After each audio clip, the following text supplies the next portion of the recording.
Fontaine's DC release an album. You're so Caucasian. I'm so Caucasian. You are so Caucasian. Mate, their album was an absolute fucking joke. Like I get it. I actually get it. I saw some of their classics. Starburster is my song of the year. Whoa! Yeah. 100 million gazillion %. Yeah. It is an unbelievable. It's basically just like, look what the fuck we can do. Like we are those guys. Yes, I hear it. It's like Irish, like rap rock. Yeah, no, I like It's them. fucking sick, mate. I wouldn't say I'm a fan. I wouldn't say song of the year. Yeah, that's my song of the year. Wow. Like 100%. That's really defiant as well. No. Like I feel like I've listened to quite a lot of music this year. Good. And You're on for a music me, podcast. yeah, well, And welcome to another episode of the Vinyl Wrestling Players podcast. Charles is here, I guess. stumbled into the room. I'm pleased to be joined by Charles Ricketts again. VIP, VRP, all the rest. That's nice. How are we? Good. Good. Very good. I don't know whether to look into the camera or whether to look at you. I don't know whether this you is can a... do. I can do whatever I want. I feel a bit weird looking straight down at the camera. You can do what you want. No, all good. Yeah? All good. Yeah, sun shining. Sunshine's fucking hot, mate. This is the third time Yeah. in like probably 3 episodes. It's fucking hot. No, it's boiling. Thank God there's AC in here because we just enjoyed a nice pint of lemonade because we're adults at the pub. Yeah, because we're adults and we're that's grown. That's what we do. It's actually a Wednesday night. Yeah, Tuesday. That it's a Tuesday. Jesus Christ, I'm breaking down. Speaking of breaking down, nice. thanks. We are going to be breaking down the shortlist of Mercury Prize nominees. For those who don't know, it is the British music industry's Album of the Year prize. Tends to be a good litmus test for how well someone's career is going. Yeah. Even if you don't get the full nomination, if you're in for a sniff, it tends to mean that you're making moves, especially if you're a little bit below the radar. If you fly a bit under the radar and you get a Mercury Prize nomination, people tend to stand up and take notice. Yeah. I don't think that this year there are a couple that are a little bit lower key, but a lot of them are fairly well-known names, especially within their respective industries. Before we go through the ones that made it, I think we can mention a couple of honourable mentions, snubs, as it were, because the one of them I think should have been definitely should have got a nomination. Yusuf Day's Black Classical Music should have got a nomination. It was one of my albums of the year last year. Strongly recommended. I think we did an episode about it as well. But we went to his little festival. We did, yeah. Unfortunately, I had to leave before. Oh, you didn't see his set, before Charles. Yusuf Days was actually there. Oh, Charles. And that was the reason why I went in the first place. No, I forgot about that. You can blame a little Shiba Inu for that. But no. So they did this thing. I completely forgot you weren't there. Yeah, I left. I left after Masego. Oh shit. Who was also brilliant. Masego was brilliant. Masego was a joke. Venner was brilliant. Jordan Ward was brilliant. Green Tea Peng was brilliant. Like it was actually. I'm gonna name everyone that I saw. Charlotte Day Wilson, brilliant. Oh, she was good. She was good. She was really good. I'm that Crystal Palace Bowl. What a venue! I think it's sick. It's sick because no matter where you are within earshot of the music. You can see everything that's going on. You can barely get lost because it's just there. You're in it. You're locked in it, and like. It was 35 quid. Yeah. And I got a bus home. It was unreal. And also, shout out South London music festivals. Agreed. The food, man. Yeah. The food was like, we're not just talking soggy chips. No, wait. Or just like anything like that. I think I've got a picture. They put the full shebang on. This is how I know I was licked. I took a picture of Hannah. She went to get jollof. She went to Suya Hut. Yeah. And I was like, I need to send this to my mum. Apparently, I don't remember saying these words, but apparently I was like, I need to take. It's just her, just munching some jollof. And Suya like assorted meat, and it was banging. Yeah. Obviously, I got the leftovers because why would I not? Yeah, of course. It was banging, and I was like, this is what a day festival should be. 100. You're not traipsing around like trying to get into a tent, trying to get somewhere. You're not stressed out because you're worried about clashes and we were sat for a lot of it, weren't we? We were chilling. we were chilling for a good, chilling. I'd say like hour and a half, 2 hours. We were sat right at the back. Yeah. And I say right at the back. It wasn't like you were just miles away. No, it was really, nice. really It was good. really And nice. like you It said, was as a really venue nice. goes, it was sort of just like a big oval. Yeah. And It's the a bowl. stage at the Yeah. front and everything else come around it. They was have just... a lot there though, because I'm pretty sure they had one of the Marleys there like last weekend. Damien will be. I think it might have been Damien or Skip, one of the two. Yeah. But it's they've taken over. The Streets did their show there recently. I'm pretty sure. Maybe Big Smoke Festival might have been there as well. Was it really? Like a lot of every weekend they've got 2 nights, the Friday and the Saturday, and it's just lovely. I'm just sad we missed out on Jess Glynn. Yeah, I think I'm past my my Jess Glynn fandom days. There was a dress code. That was the reason. Oh, sparkles, sequins. But sick, really sick. Would recommend. But Yusuf Days is this thing where he had the camera above his drum set. You were telling me it was this, nuts, bro. I was mesmerized. He was unbelievable. I've been wanting to see him for years because I tried to see him at Lovebox no, it wasn't. It was Cross the Tracks. Right. I tried to see him at Cross the Tracks, and I went with Jared, Bobby Lorna, and that, and we had kind of fucked it on the day. If I'm being open and honest, we kind of fucked it on the day, and I had come to and I was like, I know I want to see Yusuf Days. Yeah, that is part of the reason why I bought my ticket. Part of the reason why, yeah. I don't really care what you man are doing. I'm going to see Yusuf Days. They were like, oh, we want to get food, we want to do this, I was like, fine, I'm actually not stopping you. I let them go and get food. I get to the front of Yusuf Days. I'm there like 20 minutes before he starts. I've been chilling. I'm like chatting to some people in the audience, having a lovely time. And then I get a call from Jared. All right, if that is where you stand, we could agree to disagree on that point. That's fine. But should we go through what the nominees are? Yeah. So what we're going to do, we can't go through all of them, and full disclosure, we haven't listened to all of them. No, we haven't. We haven't listened to all of them. Who has? I'm not sure I knew who Beth Gibbons was when this got released. I don't know who Beth Gibbons is now. No. Nor do I will take the time out to go and listen to Lives Outgrown, which is the first nominated album on the Mercury Prize list. I will also... I've listened to a bit of this album, English Teacher, This Could Be Texas. Was just gonna say that. Yeah, but no idea. Not enough to make a fair and like just judgment. The ones that we have listened to that we do have thoughts on: Barry Can't Swim, When Will We Land, Berwin, Who Am I, Cat Burns, Early 20s, Charlie XCX, Brat, C-Mac, Crazy Mad for Me, Corinne Bailey Ray, Black Rainbows, Corto.alto, Bad with Names, Ghetts, On Purpose, With Purpose, Nia Archives, Silence is Loud, and The Last Dinner Party, Prelude to Ecstasy.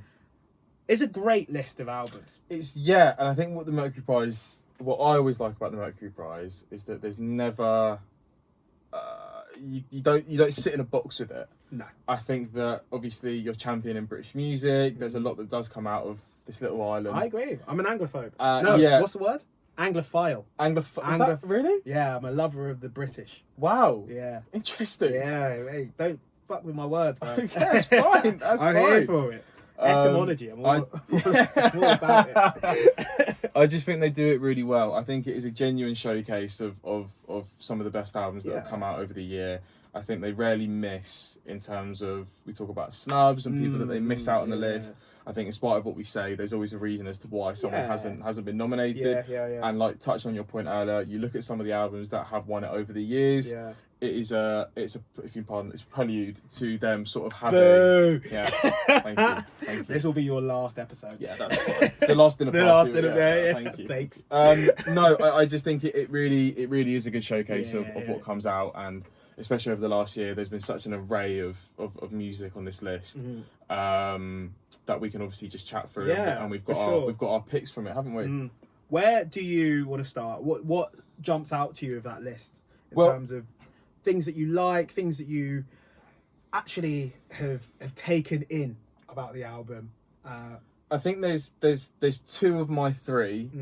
So we're going to go through it, aren't we? We're going to have 3 each, and we're gonna pick the 3 that we either like the most, or we've listened to the most, or 2 out of the 3 that I think stand out for me.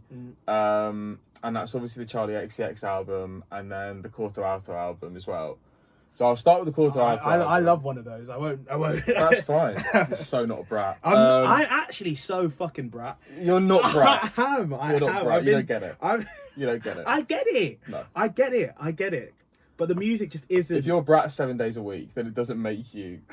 You just don't get it. Oh, but no, you can be. Actually, arguably, I'm more brat than any of you, because I'm brat enough to say that the album is just all that is good, but it's not all that. Do you know what I mean? Well, great segue. Great segue. I was actually going to talk about the Corto.alto album first, but we can do the Charlie one. It's my podcast. It's my podcast. We can do the Charlie one. Let's do Charlie. Yeah, we can start with Charlie. I think that was we had a conversation before, me and Daps, and we were chatting about who we think is going to win and who we'd like to win. Yeah. And my choice for both of them was this Charlie album. I think for 2 reasons. I think for number 1, genuinely a good album. You disagree with me on that. I don't. That's That's what I'm saying. Okay, that's cool. You'll have your chance. Genuinely, I think is a really good album. I think from start to finish, it's basically just like a showcase of what she has morphed herself into. Mm-hmm. I think beforehand, everyone's sort of known Charlie XCX as a pop girl, hops on a couple of sort of like DJ beats, kind of similar vibe to like not like a Becky Hill. I wouldn't say it like that. But I like, know what you mean. Jess Glynn, kind of when she started kind out, of like because it was she had the tunes with Muramasa. That's she how did. I first found her. She yeah, did. Yeah. Yes, I hear God. it. I do hear the link. And I just think that to go away and to not do a lot for a while, and then to come back with an album like this, and obviously the second point that I was going to make is just sort of the waves that it has made just within like society. Yeah. I just think that obviously TikTok playing a big role in that, but in general, I think there's a reason why so many people have cottoned onto it. You know, it's catchy, it's relatable, I reckon, to a lot of people in a lot of ways. And I just think from like a musical point of view, it's really, really fucking listenable. It's really, really listenable. As a lover of sort of like electronic music, I just think it just hits that spot really, really well. And obviously shout out to a couple of the tunes that are on there, you know, the classics, you know, you got your 360s, you got your Apples, Ghetts. But my one that my brother, he said he listens to this on the way back from Glastonbury and he cried. And it's that's classic. It's Girl So Confusing. Okay, yeah. And it's the Girl So Confusing with Lord. Mm-hmm. And I don't know if you know the backstory behind the tune. Yeah, so it's basically the music industry comparing them and effectively saying they're cut from the same cloth, and them having this sort of this battle between each other, trying to be that girl with black hair, black frizzy hair, basically. When in reality they're completely different musicians. They do completely different music. But in terms of a tune, fuck me, it's good. It is a good tune. It's fucking good, man. Like it really, really is. And I just think that she's done something with this album, and it's resonated with a lot of people. And I think that she will win it, and I think for that reason alone, probably she will win that. Because you think that she will win it. That's no, yeah, if that's how it came across. No. I hear it. Yeah. I disagree on the musicality side of it. Everything about the movement and everything about like how it's captured imaginations and like as a piece of like art in a wider sense, where it's multidisciplinary and it's permeating all fucking spheres of our life. Get it, 100%. And if that's what the Mercury Prize is about, fine, give her the award. Give it, because none of these albums have had a cultural impact in the same way that she has. So I'm very happy to concede that. I disagree entirely that this album is wall to wall good songs. It just isn't. Of the ones that you named, Guess is a beat. Guess got better with Billie Eilish. Then I disagree with that. Oh, mate, I entirely disagree with that. I think Guess got way worse with Billie Eilish. Oh, you're so like, mental. Really Why are we way even worse. having this discussion? You're so off. Off it. Maybe it's me that doesn't like Billie Eilish. Maybe that's what it is. Off it. You are so off but it. But I would say that I think it got way worse with her on that remix. Oh man. Great song, really great song. Fine. Let's agree that it's a great song. We could agree that it's a great song. Mm. But the other ones you mentioned, Apple 365, 360, they aren't like amazing songs, and there's so much fucking filler there. Like not tons, but like I look at some of these other albums and I think every single song on that album I really enjoy. Every single song on that album I can listen to, and like Brat is actually a tough listen. I think it's quite it asks a lot from you in the same way that like in the same way that like a Hiatus Coyote, or the same way that like even at times like an Ezra Collective, where as a listener it pushes you to think more and you can't just sit back and melt back into it. It's quite abrasive, it's quite all over the place, takes you in different directions. It just doesn't it doesn't tick the box for me music wise. Doesn't scratch that itch. It doesn't. It's like, and it's not that I think it's bad, and that it's hard to go against something that people love so much without like sounding like you're just shitting all over it. Like, that is genuinely not what I'm trying to do, but like it doesn't hold up musically to the movement of it for me. That's more than fair enough. That's my take on it. That's more than fair enough. I think, as I said, it goes a lot of the time. It goes the opposite way. I think the movement comes off the back of the tunes. You know? And the tunes, the tunes that she's brought out have obviously resonated to an extent with a mass of people. Yeah, but is it the tunes or is it the aesthetic? Like, is it actually? Because again, I think if we're talking about, this is why I'm getting up a list of basically all the other Mercury Prize winners. Yeah. And I'm trying to understand that if there's sort of like a rhyme or reason to the winners, really. No, there isn't. They have different judges every year. And there isn't. And I think that actually you base it sort of on like an ad hoc basis. Yeah. So actually, if you look at some of the ones I'm looking at the moment, there's in 2017, Sampha won with his album Process. That's brilliant album. But also on that list was Lord Kana Yesterday's Gone. Glass Animals, How to Be a Human Being was a brilliant album. J Hus, Common Sense. Stormzy, Gang Signs and Prayer. Like, and I just think that... Yeah, but I don't hate... No. I don't hate that choice either. But the point that I'm trying to make is that if you're putting it in a box and saying that it doesn't do this thing and therefore it shouldn't win, I'm saying that it does a lot of other things, and that's why it should. That's why I think it will. Yeah, that's my point. That's fine. That's my point. I hear it. Yeah. I disagree with you entirely, but I hear it. That's absolutely what's new. Honestly, what is new? And then I'm looking again at 2016. I'm looking at Skeptical and Konnichiwa, right?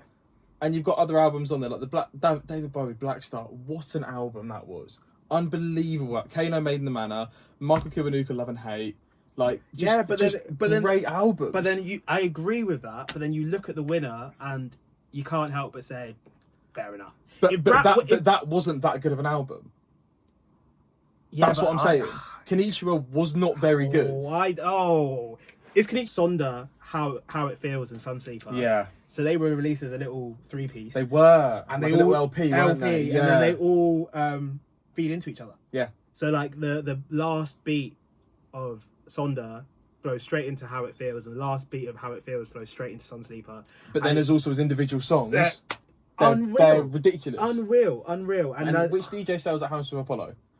Do you know what I mean? Was it 3 nights or 2 nights? He did a few. Initially, it was 2, and then I think they got another one. What, by popular demand? By popular demand. Yeah. And then he did that show in Hackney that he sold out like a church. And I had a mate that went to both of them. That genuinely looked like a spiritual experience. Yeah. I've heard nothing but good things about it. And we're going to see him at the end of this year. And I actually can't wait. Like, I saw tickets. It's Brixton, isn't it? Yeah. I saw tickets. I was like, Brixton's open again. Amazing. Barry Can't Swim is top of my list of people to see live.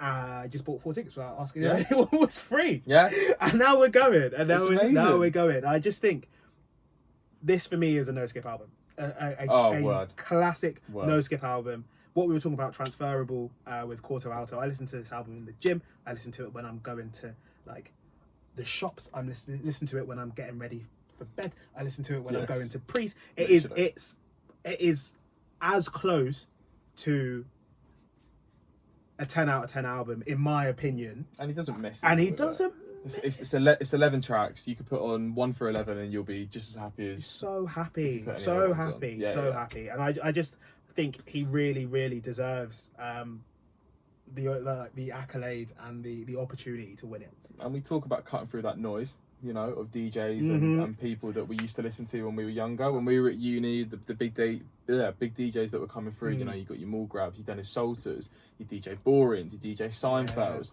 You have all these people that come through. I don't remember a DJ Boring album. No.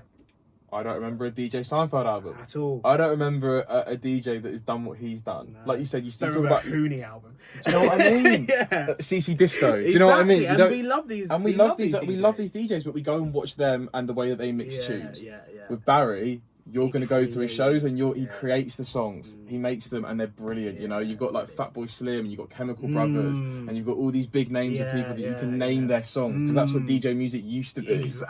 It's a throwback to 100% old raver culture. 100%. It is that. It's not just mixing. It's you. It's you. Yeah, Deadbeat Gospel is literally like an encapsulation of that. Like it's this rap from some guy that he met on the streets of Glasgow or some shit, and it's just talking about how his church is the club, and like and it's elite. It's elite, and I feel like if you get a chance, go and watch Barry Can't Swim. Go and watch Barry Can't Swim. I don't think he will win it. No, unfortunately not. I don't think he will win it, but I really want him to. I was told a story recently. For those of you who have been following the podcast for a little while, Crazy Mad for me was in our top 5 albums of 2023 collectively as a Vinyl Resting Place podcast. It is beautiful. It is stunning. It is really not my style, if I'm honest. It's almost folky country energy, but it's very much along the same style of like a not sonically but aesthetically. CMAT's very much in a similar sort of lane into Chapel Roan, and it's very much this kind of glam rock out there persona. I don't give a fuck, and the songs are nonsense in the best sort of way. Like they don't really make a lot of sense, but you're gonna have to educate me. Yeah, so she's Irish, I'm pretty sure, maybe Northern Irish, but she's got stunning vocals. She has a big stage presence, and we were saying before we started recording, I feel as though this kind of country renaissance is coming around. I was listening to another podcast that I can't remember, so I can't quote you, but it was the premise is that country music is now like the underground, like rebellious music, because everyone likes rap now. Everybody likes rock in its capacity. Yeah. Like dance music is now coming to the fore because we're talking about the Barry Can't Swims, and we've got people like Fred again selling out the biggest venues around the world. And country's not cool to listen to. No, it's not something that people are not always proud to publicize. And I think that's why we're seeing a like blow up. Obviously, like people like Morgan Wallen, people like Shabuzi, they're doing it on like big global scale. I was gonna say, I think it's coming from America. Yeah. I think a lot of it is sort of it's bleeding over the channel. And coming over to us. And exactly. I think that we have a lot of friends that I see on their Instagram stories. They're off watching country music. Everyone's got a fucking cowboy hat. Everyone's got fucking cowboy boots. Everybody's got boots. You know? Yeah, man. And CMAT fits this style.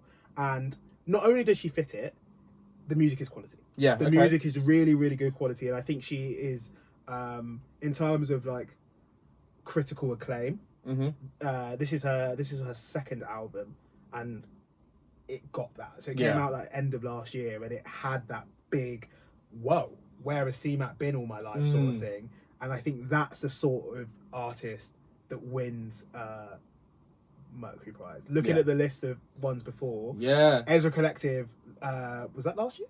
That was last year. Yeah, Ezra Collective last year. That was a big like, whoa, we're all here on this like African like jazz influence in high life Afro beats. And you saw some of the people that he beat in that as well, like Ray. He beat that Ray album. He beat that.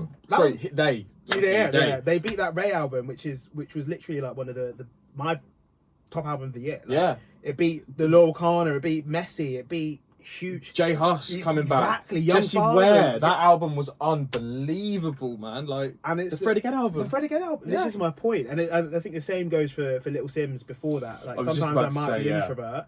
She had the grey area experience. A musical quintet, I think they are. Yeah, that's the word. I think they're a quintet. They're brilliant, and I think the album is only gonna elevate them to a different sort of level. I think they're definitely in that category of the album that could win. I think they definitely have all those they have all the pieces in order to get them to that place. But yeah, I just like it. It touches on the things that I like as well, in terms of like what I like to listen to in music. You know, I've got a bit of a rock edge and like a folky edge from my dad. You know, back in the day. That's my sort of bag a little bit. And you know, when you hear like a really nice guitar riff, or you like a really fucking cool chord progression, it sounds really, really like cunty. But like, it honestly, it does it for me. And then when you mar that with really nice lyrics and great harmonies, and I just think that, they're brilliant. They really are. A lot of people call them an industry plant, and they probably are.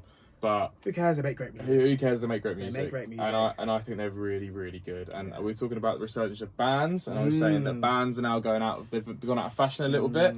You know, it was the thing back in the day was all boy bands and girl bands, you know, sort of early 2000s, all the way into about sort of 2014, 15. And it just sort of plummeted. Everyone went single, and bands weren't really cool anymore. And I think that what you were saying it, weren't you? You think there's going to be a bit of resurgence in bands, and I think it's kind of twofold, and it probably goes along with the stuff we were saying about country music and that becoming the underground. I think in the same way that rap, hip hop, R&B is now like the top popular, it's the mainstream commercial music. I also feel as though like clubbing culture is a little bit different now. I think the younger generation, they drink less. I think they club less. 100. So there are less opportunities for dance music to really flourish. Flex. Exactly. Yeah. Whereas I feel like pub culture, bar culture, dive bar culture, especially in the UK, is on the up. Yeah. And what goes along with that? Live music, acoustic music, bands, little like sweatbox sessions. Bands like Yardak. I think Yardak's another snub for this list, to be fair. They've taken off with the since their debut album came out. Our mate Dowie went to see Folly Group, and then again it was that sort of like small enclosed venue space, and he said it was one of the best gigs he's ever been to. They're on the rise, and I think acts like that and bands like that, and like the Last Dinner Party being so prominent is gonna make a shift. Even like bands like Wet Leg, a couple years ago. I was just looking at them. Like, they got nominated in 2022. Exactly, and that's like a prelude to this, to Prelude to Ecstasy. 100%. That's where people are starting to focus their attention on, and I think there is going to be a shift where less of the for want of a better word, like, I hate this word so much, but less urban music. And that's not like urban necessarily just meaning like rap or drill or grime or whatever, but in the dance sense as well. Similar to how indie drum and just mean yeah, rock music. exactly. Yeah, like whether it be drum and bass, jungle, like the people that are in their element now. I think that time will come. 5 years from now, they'll be in the background a little bit, and these bands will be rising. To summarise kind of what you're saying, it's peaks and troughs. And troughs. So this always happens in music, right? You look back at what we were just talking about in terms of the boy band. Imagine if you're Westlife in 2024. Yeah. You're getting nowhere, right? Yeah. Respectfully, you're getting nowhere, right? 100%. And I just think that we see it a lot in music. It happens, and I think you're right. I'd love to see bands come back because I think that a lot of the musicality, especially with a lot of the TikTok music that's come out over the last few years, has really like been lost. And there's been a lot of good music that's been released. Don't get me wrong, but a lot of the most popular music that has come out has actually not held a lot of weighting in terms of being a really good album or being what's the word, correlated to like a really good artist. It's been a snippet, or it's been a 5-second out, or it's been a little TikTok sound that's gone with a dance or something like that. And I think that I'd love to see a resurgence of like real good quality musicians like come through, you know, people that can play instruments. I think that that's such like a talent that has gone like out of fashion. I think for a while it wasn't cool. No, it wasn't cool to play the guitar. I've said it so many times. It wasn't cool to play the piano. Like, I remember we watched Masego, didn't we, when we went there? He was so fucking sick on a saxophone, mate. It was a joke how good. What we said about his drummer, the whole way through this whole thing, me and you were just telling each other, just being like, how good was his drummer? Oh my god! And he did that. He did the solo. Oh yeah, it was. And it was his birthday, wasn't it? Yeah, and he did like a solo, and it was like a 5-minute drum solo, and it was just ridiculous. It was ridiculous. But yeah, I think touching on that, I think it's peaks and troughs.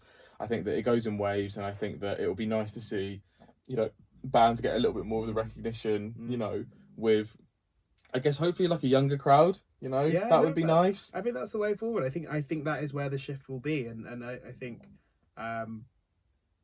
you will see it in a few years' time. I think we are just at the precipice of one, and we're about to dip. And I think one of the artists that we're probably not going to touch on is deeply who kind of embodies that. It's Cat Burns. Early 20s is a beautiful album, and she's an incredibly talented singer, an incredibly talented musician, and it's nice because the growth that she's had and the fame and the acclaim that she's kind of gotten, I don't think has been at the expense of her individuality or the expense of her kind of style and taste. I think debut album as well. As far as debut albums go, knocked it out of the park. Knocked it out of the park. I don't think she'll win. Knocked it out of the park. Another debut album that was knocked out of the park was Nia Archives as well. On my list. I mean, we've been listening to Nia Archives for a little while. We've been listening to, I think, Nia Archives now is what probably a lot of our mates were listening to Nia Archives 2, 3, 4 years ago. She's been releasing music for a very, very fucking long time. And I think she always fell into that category a little bit of didn't really know what her kind of sound was. Maybe that's a bit of a stretch, but I think that now she's found it, and obviously with those D&B, the D&B movement that she's been like pioneering and championing, you know, when it goes with like a ridiculous hook and like it's fucking catchy, man. It's like sick. It's so she's so fucking good. I wish this D&B like Renaissance. How many? I've used that word too many times. But it is. There's a lot of firsts on this list, though. So I think they're right in saying that. There's a lot of firsts. I wish it had come back when I was so into it. Like back in uni, I was listening to some atrocious bass line, and I lived for it, and I was here for it, and I was down for that sort of lifestyle. But now, not only can you do that, people are like gagging for it. And do you know who? I know you said Nia Archives is pioneering it. Do you know who I actually think is pioneering it? And I'm here for it entirely. And also could be a snub for the Mercury Prize. Controversial because I don't know if the album was 1 in the timelines and 2, like, would I say it's in the top 12 albums in the past year? It's on the cusp. It's maybe in my top 20, top 25. Chasing Status. Chasing Status just sold out the Milton Keynes Bar. It's 45,000 people. Bro, you talk about an artist that in 2000 and, well, I want to say 13? Yeah. 2013 came onto the scene. Been around before that, obviously, but in terms of mainstream, right? Yeah, it was the No More Idols album. Come onto the scene. and just blew shit up, right? Yeah, mate. And then for a while, just carried on doing their thing. It was 2011. 2011. Mate, they've been around for oh ages. my god! And they just got that new tune coming out with Stormzy. And then did you see the video of him? So basically, this show that I was saying that they sold out Milton Keynes Bowl.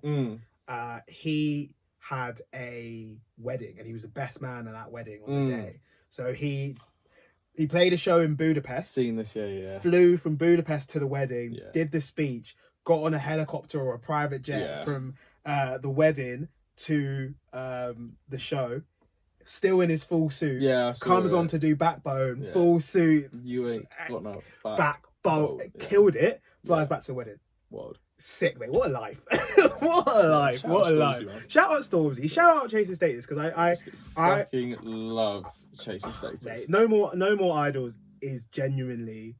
You talk about albums that have a place in your heart, right? I talk about albums that like they resonate and you can remember the first time you ever heard them, or like the way that it makes a feeling, and it's just look at the tunes. No Problem, Let You Go, Fool Yourself, hype, bro. Hype. Blind Faith. Oh, I mate. used to bump this hype like every fucking. Oh my god, I used to love that song. Heavy with Dizzy. Oh, mate. End credits. End credits with Plan B. So Plan B, I remember this gig so viciously clearly. He did the O2, and he finished. So he did Strickland Banks, and then he did Ill Manners. So he split the gig in half, and then his encore was end credits. And he had a guitarist doing a little solo over the top of it, and then he just loses his fucking head, grabs the guitarist, headlocks him, flips him onto the stage, tune's still going off. They're all moshing, and I'm like 14 years old, just dying inside. It was should be in bed, but wouldn't want to be anywhere else. What happens to Plan B? Plan B's just rolling piles of money, bro. I think Plan B. I think he was smart. He made his money. Paid his P. Did his thing. Set himself up and dipped. He was a talented guy. Such a talented guy. Acted as well. He did act. Yeah. He was in that film with Ray Winston. He was in something. He was. I remember it. What was he in? I think I've seen this film. Yeah, you must have. You must have. The Sweeney. Yes. Yeah. He's quite a big character in there. Yeah. He was quite a big character. Yeah. He was well. decent in it. But yeah, you're right. I think you talk about going back to Nia Archives. I think that just in terms of positioning D&B back in the mainstream a little bit, I think she did it so well. Yeah. And I think obviously there's things that help that, but I just think again musically, as a DJ, she perfected her craft. She was brilliant as a DJ. Right, so today's the opposites game. Okay. Last time we did the opposites game, it was artists' names or bands' names. Yeah. Today it's projects. Okay. And a little clue and a little hint is some of them are Mercury Prize nominated. Nice. Good theme. Good. I like it. Yeah, some of them are not. I've tried to keep it within your wheelhouse. Yeah. You may want to take notes to like keep up with it. Okay. I mean, you can. It sounds pretty intense. It's not that intense. I just don't think you're going to get them straight away. I think you just want to think. Do you know what I mean? So, question number one. Wait, so let me explain the game. Yeah. I actually don't know what this game is. So basically, opposites game is what I've done is I've taken 8 album names from artists around the world, and some of them are Mercury Prize nominated albums. Okay. And I have flipped them.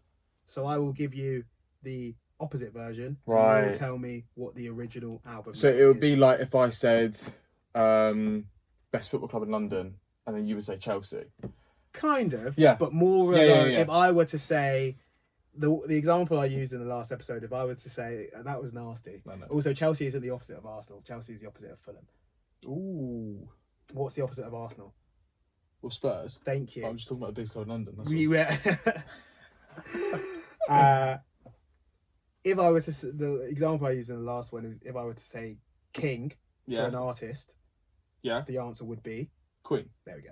Cool. That's how it works. Okay, cool. Yeah. Got the game. Got the game. Locked in. Took the notebook. Put the notebook away. It's fine. Question 1. Sadder than never. Happier than before? Oh, happier than Ever. Yeah, happier than come ever. on, nice, Yeah, nice. 2, early checkout. Late registration. Come on! Yeah, we're cooking. Yeah. 3, Barbie. Ken. No. I get where you're going with that, but Barbie. no. What's the opposite This of- one is Mercury nominated. This year. Yeah. Oh, Brat. There we go. Right, yeah, there we I thought go. it was going to be too obvious. No, I was like, no, that was yeah, the first yeah, thing that came to my head. Yeah. This one I quite liked. Impure methadone.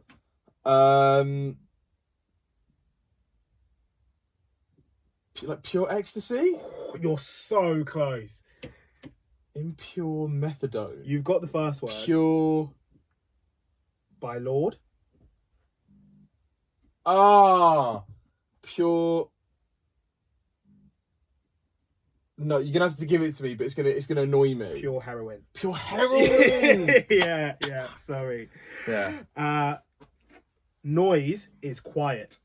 Silence is loud. There you go. Yeah. Nice. Yeah. Uncommon nonsense. Oh, common sense. Yeah. Woman under the sun. Man over the moon. Oh, so Man on the moon. Yeah, Man on the moon. By Kid Cudi. Yeah. Man on the moon. And the final one, unwarranted. Unwarranted. Yeah, this is a tough one. What's the opposite of unwarranted? Like warranted. Yeah, but it's it's a synonym for warranted. Yes. Unwarranted is like it's not accepted. It's not like. Can I give you a clue? You can. It is a pun on the artist's first name. What unwarranted or what the actual answer is? Actual answer is. So it's a synonym for warranted that is a pun on the artist's first name. I think that's made me more confused. Okay. It's an R&B singer, pop singer. I